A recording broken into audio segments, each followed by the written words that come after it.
What's going on, people? It's your boy Kelechi back with another episode of the Ramblin' Mind Podcast.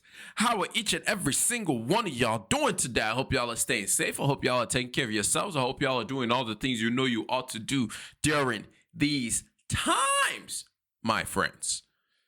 Hope y'all are staying warm with this frozen tundra state that we have going on. I was reading a CNN article and it said that 80% of the United States had temperatures below freezing last week. 80%. That is unbelievable. That is shocking. Even more shocking is the fact that we down in the South, I live in Atlanta, we down in the South, we don't deal with these kind of weather conditions. This is an aberration to us.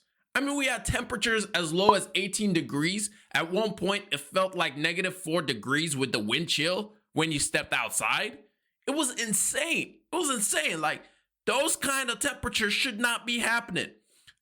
I took this picture of my water heater exhaust valve where you can see an icicle dropping off of it. And again, it's the exhaust valve. This is not like a water faucet. This is not like a runoff for water. This is none of that. This is the exhaust valve that had a massive icicle just off of it. It was incredible. The whole week was so cold. I mean, we had schools get canceled because we had ice on the roads. In the South, we are not prepared for any kind of like icy conditions, any kind of snowy conditions. So schools got canceled 2 days of the week last week after the holiday. But during the crazy weather, one of the things for us down in the South, like I said, we are not prepared for cold weather. So up north, one of the things you guys do is you have insulated plumbing. Like, every single pipe is insulated. If you live in a place where it's regularly gets super cold, temperatures drop to a certain level, all of your plumbing is typically insulated to make sure that the water doesn't freeze. So to make sure that your pipes don't freeze up because of the water that's flowing through it. Down here in the South, because it's usually like it never gets below, or historically it hadn't gotten below to a point where you had these crazy freezing temperatures, or you have it few and far between. But nowadays we seems to be having it every single year. Usually what we have to do in preparation for the freezing cold weather, is we have to drip our faucets. So we have to make sure that at least overnight, especially at night when the sun goes down, we drip all the faucets in the house to make sure the water keeps flowing, so that way your pipes never get frozen. Over those 3 days, your boy effed up. Your boy messed up. Which is ironic because I called my mom. I called a few of my friends. I'm talking about, hey, make sure you drip your faucets. It's going to be freezing. It's going to drop below freezing temperatures. Make sure your faucets are dripped. If your pipes freeze, it means your pipes are going to burst. I was calling everybody, letting them know, hey, make sure you drip your faucets. It's going to be super. Guess what I didn't do? Drip my own faucets. Wednesday morning, I wake up. You know, you do your usual routine when you wake up. For me, I wake up, say a little prayer, do my thing, go to the bathroom, tinkle, tinkle, tinkle. Then I go to turn on the faucet so I can wash my hands and start brushing my teeth. I turn on the faucet, and I'm like, what's going on here? Like, no water is coming out. And in my mind, I'm like, it can't be that bad. So I turn it off and turn it back on, and I'm like, okay, this is kind of scary.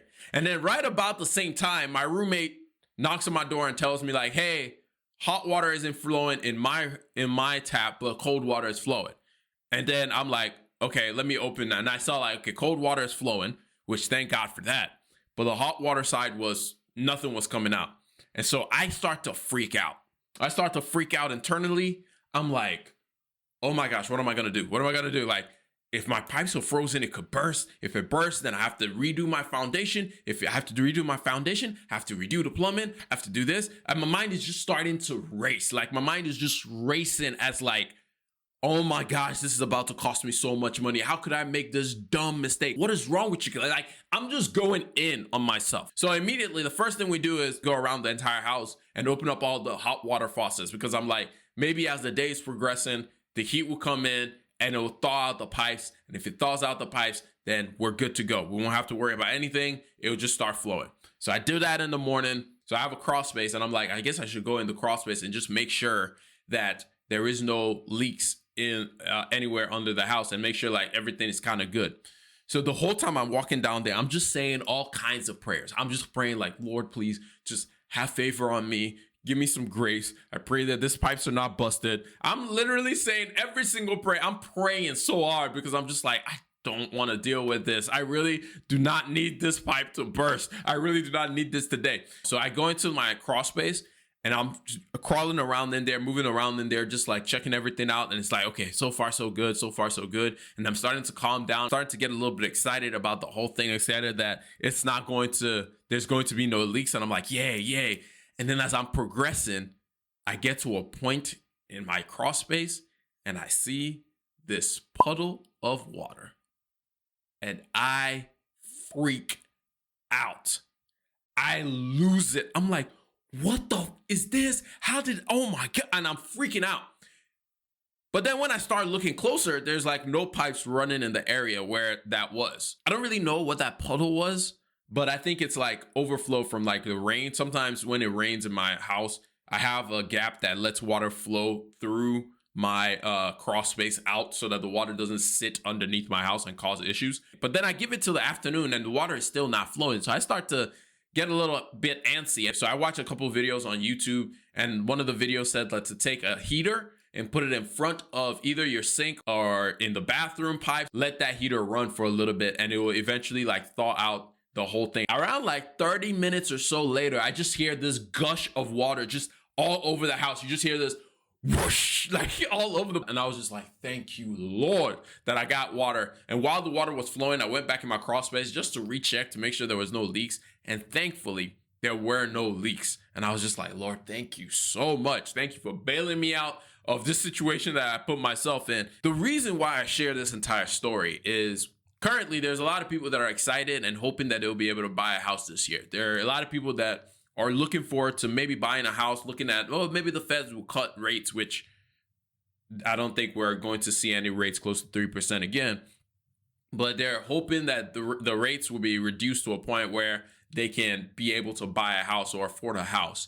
And one thing that is never really shared enough about when it comes to the home buying process is we never talk about all of the costs. We talk about like your down payment or your mortgage cost or utility payments and stuff like that, or taxes and insurance and those things. We talk about those things, but we don't talk about the secondary cost. We don't talk about the other costs, the hidden costs of owning a house. And one of the biggest hidden costs of owning a house is the liability cost, the mental tax that it plays on your mind.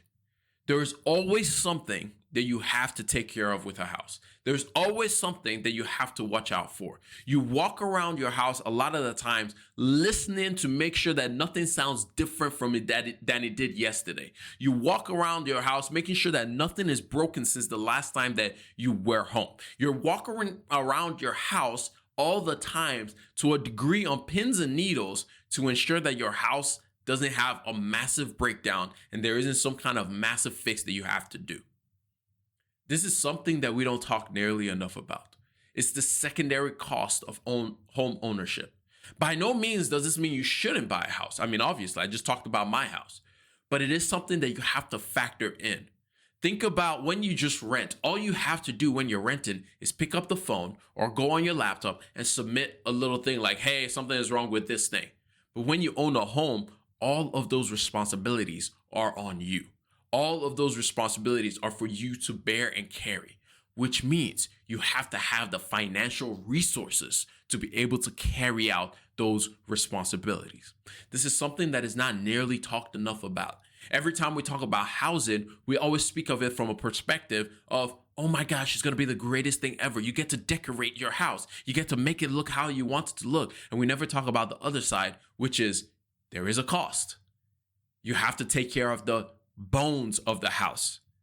It's not just about decorating and painting and putting things in this place or that place. It's also about all the hidden things, making sure that your foundation isn't rotten, making sure that your pipes are not frozen over, making sure you're getting your AC inspected regularly. I mean, even yesterday, I just had a HVAC tech come to my house and I was explaining to him that my airflow is not that great. And then he's telling me like, oh, you probably need to redo your entire ductwork, which can be anywhere from $10,000 to $15,000. So these are the things that we don't talk about when it comes to home ownership. It's the mental tax that you have to be aware of when you're thinking about buying a house. Do not just believe the lie of the real estate industry that tells you like, oh, it's an investment, like the cost you put in, you're going to get out. You're not. You're not. And if you don't believe me, at the end of this podcast, there's going to be a video that I made for TikTok about just how much it costs when you buy a house. And even when you sell it and you think you're making a profit, you're actually not. A house is not an investment. Let me explain. There's a lot of numbers on this one, so please stick with me till the end. Also, I'll share at the end how you can buy a house and actually not be house poor. Let's begin. Let's say you buy a house with $300,000 at 4% interest in the Atlanta market, which as we know right now, a 4% interest rate is pretty much impossible. If you sold that house for $450,000 after owning it for 10 years, it's easy to think that you'll be walking away with $150,000 in your pocket, but not so. Over those 10 years, you would have paid $117,000 in interest, $70,000 towards your principal, $50,000 in taxes and insurance, and closing costs at the initial purchase would be about $9,000. Out of pocket, the house has cost you $405,000. Sell the house will cost you about another $22,000, which means you'll be walking away with $427,000. After factoring all the costs that you had to put in initially, you're actually only walking away with $22,000. It's also important to note that this doesn't include any maintenance costs that you would have to pay for the house. So as far as the house being an investment, it's a pretty crappy one, especially when you can compare it to what you could have gotten. Let's run through that. And you buy in the house, you decided to invest that money in the stock market and will only use the cost of the tax and insurance of what you're going to be investing per month, be about $500 per month. Over those 10 years at a return of about 8%, you'll be walking away with $106,000. Remember, when you compare it to the house, you're only walking away with $22,000. This is why we say a house is not an investment. But if you want to buy a house, here's how you do it. Your total housing cost can be no more than 25% of your income. And when I say housing cost, I mean everything included. Plus, plan to stay in that house for 5 to 10 years. And you must also continue investing in retirement accounts. This is how you can get the best of both worlds when it comes to owning a home. Hope this helps. So these are some of the things to just think about as all of us, those of us who may be planning to buy a house this year, really analyze the costs. Sit down and run the numbers of what it will actually cost you to own a home. Make sure you are well prepared because this is probably the largest expense that you will ever have in your life, the largest purchase that you will ever have in your life. And it's best for you to run the numbers multiple times. Like Abraham Lincoln always used to say, it's like measure twice, cut once. You don't want to be in a position where you buy a house and you just hate life. And there's a lot of people after 2020, 2021 who rushed to buy homes and now they regret that decision and they feel like their house is now a prison for them. I don't want that for any of you. So as you are thinking about buying a house, walk in with your eyes wide open, knowing what it is that is going to cost you and what it is that is going to require of you and what it is that it's going to take away from you. Walk into this home buying process, not believing the fairy tales that real estate agents who just want to make a commission will be selling to you. Not believing the mortgage broker who just wants to make a commission is selling to you. But you on your own deciding why you want to buy a house and then making sure you can actually afford to buy a house. I hope this helps.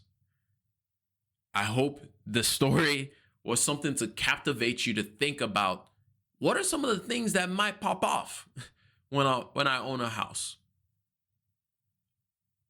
It can be incredible, but it can also be very destructive. So walk in with your eyes wide open. Anyway, that's all I got for y'all on this episode. I hope y'all learned one, maybe two things out of this entire thing. And if you did, hit that like button. If you loved it, hit that subscribe button. But I'm going to catch y'all up in the next one. Remember, generosity is always greater than greed. God bless each and every single one of y'all. Oh, and if you enjoyed the podcast, share it with one person that you love, one person that you hate, one person you're just kind of like about. And by that time, you just shared it with every single person that you know. And leave a review for your boy on any podcast listening platform that you listen on. Preferably, I think Spotify and Apple are really the only two that allow you to leave reviews. But if you do, please leave a review for your boy. But anyway, I'm gonna catch y'all up on the next one. Remember, generosity is always greater than greed. God bless each and every single one of y'all, and your boy's out of here. Peace. Whoosh.